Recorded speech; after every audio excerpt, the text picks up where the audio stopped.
नमस्कार। आज हम लोग यहाँ नज़ीर अकबराबादी द्वारा लिखित आदमीनामा पाठ में आए प्रश्नों की चर्चा करेंगे। मैंने आदमीनामा की व्याख्या की है, जिसका वीडियो इस चैनल में उपलब्ध है, तो उसे आप अवश्य देखें ताकि प्रश्नों के उत्तर को आप भली भांति समझ सकें। तो इस पाठ का पहला प्रश्न है कि पहले छंद में कवि की दृष्टि आदमी के किन किन रूपों का बखान करती है। क्रम से लिखिए। बखान का अर्थ वर्णन के अर्थ में यहाँ आया है, इसका अर्थ गुणगान भी होता है। तो पहले छंद में हम देखते हैं किन किन रूपों का बखान किया गया है।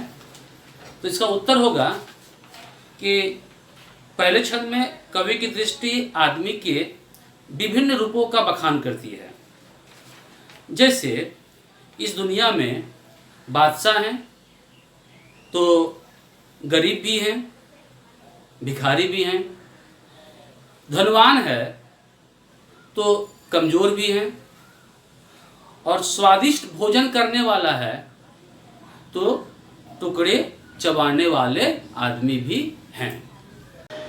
दूसरा प्रश्न है कि चारों छंदों में कवि ने आदमी के सकारात्मक और नकारात्मक रूपों को परस्पर किन किन रूपों में रखा है, अपने शब्दों में स्पष्ट कीजिए।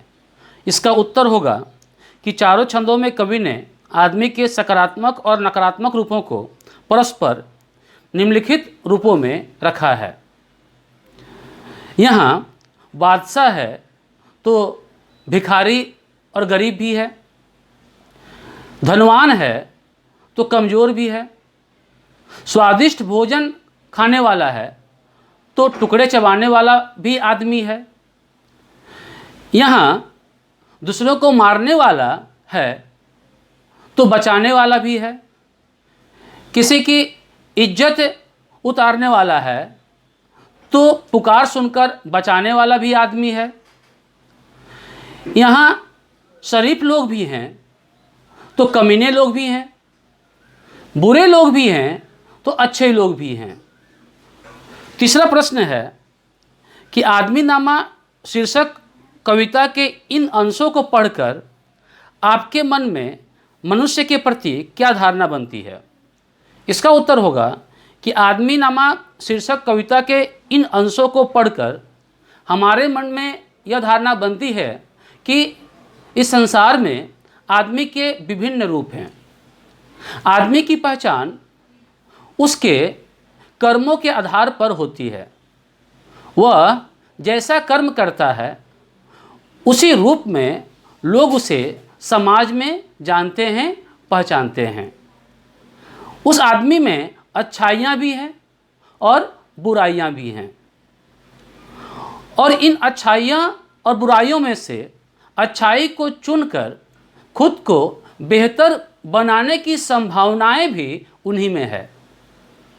इस संसार में जो भी विषमताएं हैं वह आदमी द्वारा ही बनाई गई है, तो यह आदमी उन्हें दूर कर इस संसार को खूबसूरत बना सकता है। घ प्रश्न है, इस कविता का कौन सा भाग आपको सबसे अच्छा लगा और क्यों। तो यह अपने अपने रुचि पर, पसंदीदा पंक्ति पर निर्भर करता है। तो इसका उत्तर हम खुद से लिख सकते हैं।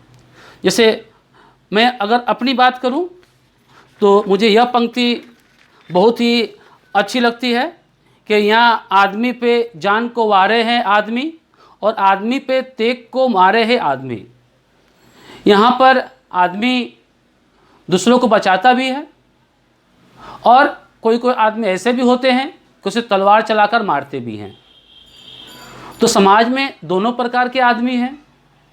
तो किस आदमी से समाज का, दुनिया का, मनुष्य का भला हो सकता है, हमें अपने आप को उस आदमी के अनुसार ढालना चाहिए, बनाना चाहिए, ताकि सबका भला हो सके।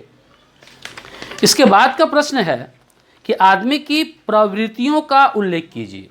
प्रवृत्ति का अर्थ विशेषताएं, स्वभावगत।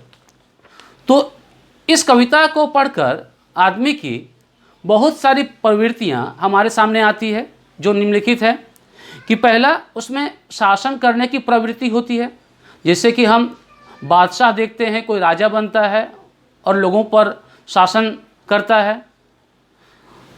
अधीनता स्वीकारने की प्रवृत्ति है, मनुष्य किसी की अधीनता स्वीकार कर उसके अंतर्गत उसके अधीन रहना पसंद करते हैं। मनुष्य में धार्मिक प्रवृत्ति भी है और धार्मिक प्रवृत्ति होने के कारण वह मस्जिद बनवाते हैं, मंदिर बनवाते हैं, गिरजाघर बनवाते हैं, उनमें धार्मिक अनुष्ठान करते हैं, पूजा पाठ करते हैं, नमाज पढ़ते हैं। परोपकारी व्यक्ति भी है, परोपकारी प्रवृत्ति, यहाँ मनुष्य बचाने वाला भी है। कोई मुसीबत में फंसा है तो उसकी पुकार सुनकर उसे बचाने के लिए जाता है। हिंसक प्रवृत्ति के भी मनुष्य हैं जो दूसरों को तलवार से मारते हैं। अच्छा और बुरा काम करने की प्रवृत्ति हम मनुष्य में देखते हैं, जैसे मस्जिद बनाना, उसमें नमाज पढ़ना, दूसरे को जो है पढ़वाना अच्छे कर्म हैं। वहीं उसी मस्जिद के बाहर जूते चुराने वाले भी लोग हैं, मारने वाला भी बुरा ही काम करता है। उसके बाद खुद को बेहतर बनाने की प्रवृत्ति, तो इस अच्छाई और बुराई की प्रवृत्ति के अंतर्गत ही एक प्रवृत्ति ऐसी है जिसकी संभावना हम मनुष्य में देखते हैं, वह है कि हम खुद को एक बेहतर इंसान बनाकर समाज का कुछ भला कर सकें। इसके बाद प्रश्न है कि निम्नलिखित अंशों की व्याख्या कीजिए। दो प्रश्न इसमें हैं, क और ख। दुनिया में बादशाह है सो है वो भी आदमी, और मुफलिस ओ गधा है सो है वो भी आदमी। तो यहाँ भी आदमी के विभिन्न रूपों की चर्चा की गई है और कह रहे हैं कि संसार में जो राजा हैं वो भी आदमी हैं, और जो गरीब हैं, भिखारी हैं, दरिद्र हैं, वो भी आदमी हैं। तो समाज में इस प्रकार की विषमता को, देश में इस प्रकार की विषमता को कवि ने दिखाया है, और इस विषमता के कारण व्यक्ति का जो जीवन होता है वह पूरी तरह से बदला हुआ होता है। तो जब तक हम इस विषमता को दूर नहीं करेंगे तब तक यह गरीबी या दारिद्र्य समाप्त होने वाला नहीं है। दूसरा है, अशराफ और कमीने से ले शाह ता वजीर, ये आदमी ही करते हैं सब कार्य दिल पजीर। दिल पजीर का अर्थ होता है अपनी इच्छा अनुसार करने वाला, कार्य करना। तो इस संसार में जो भी अच्छे लोग हैं और कमीने लोग हैं, चाहे मंत्री हो चाहे राजा हो, सब अपने पसंद, अपने दिल को अच्छे लगने वाले ही कार्य करते हैं। इन्हें अच्छा भी लोग अपने दिल को अच्छा लगने के कारण करते हैं और बुरा भी करते हैं। तो मनुष्य को वही कार्य करना चाहिए जिससे समाज का भला हो, वह दिल को अच्छा भी लगे। तो हम जितना समाज से जुड़ते हैं उतना ही हम समाज के बारे में सोचते हैं, और जब सोचेंगे तो उनके लिए हम अच्छा करने का सोचेंगे अपने मन से ही। फिर दूसरा है, इसके बाद जो प्रश्न है 3 नंबर, निम्नलिखित में अभिव्यक्त व्यंग को स्पष्ट कीजिए कि कवि ने इन पंक्तियों के माध्यम से किस प्रकार का व्यंग किया है। पहला है कि पढ़ते हैं आदमी ही कुरान और नमाजियाँ, और आदमी ही उनके चुराते हैं जूतियाँ, जो उनको ताड़ता है सो है वो भी आदमी। यह कवि ने दिखाया है कि एक ही धार्मिक स्थल है जिसमें विभिन्न प्रकार के मनुष्य प्रवेश करते हैं, उसके आसपास रहते हैं। धार्मिक स्थल हमें अच्छे सीख देने के लिए होते हैं, लेकिन कुछ मनुष्य ऐसे होते हैं जो अपने निम्न मानसिकता के कारण बुरा काम करते हैं। यह आदमी की प्रवृत्ति है। तो इस प्रवृत्ति पर कवि ने व्यंग किया है और इसे छोड़ने की बात कही है, जिससे कि कोई भी स्थल, कोई भी समाज बेहतर बन सके। ख है इसका, पगड़ी भी आदमी की उतारे है आदमी, चिल्ला के आदमी को पुकारे है आदमी, और सुन के दौड़ता है सो है वो भी आदमी। यहाँ पर कवि ने आदमी का जो अहित चाहते हैं उन पर व्यंग किया है। एक समाज को बेहतर बनाने के लिए आपस में मिलजुल कर रहना बहुत ज़रूरी होता है। लेकिन जो लोग समाज में हिंसा फैलाते हैं, दूसरों को अपमानित करते हैं, मारते हैं, वैसे लोगों पर कवि ने यहाँ व्यंग किया है और कहा है कि इनसे ये दुनिया नहीं चल सकती है, इनसे ये दुनिया खूबसूरत नहीं बन सकती है। इसलिए इस तरह की प्रवृत्ति को त्याग करना जरूरी होता है।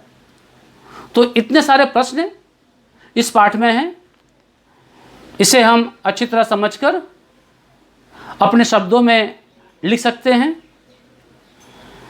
इस वीडियो में आज इतना ही। धन्यवाद।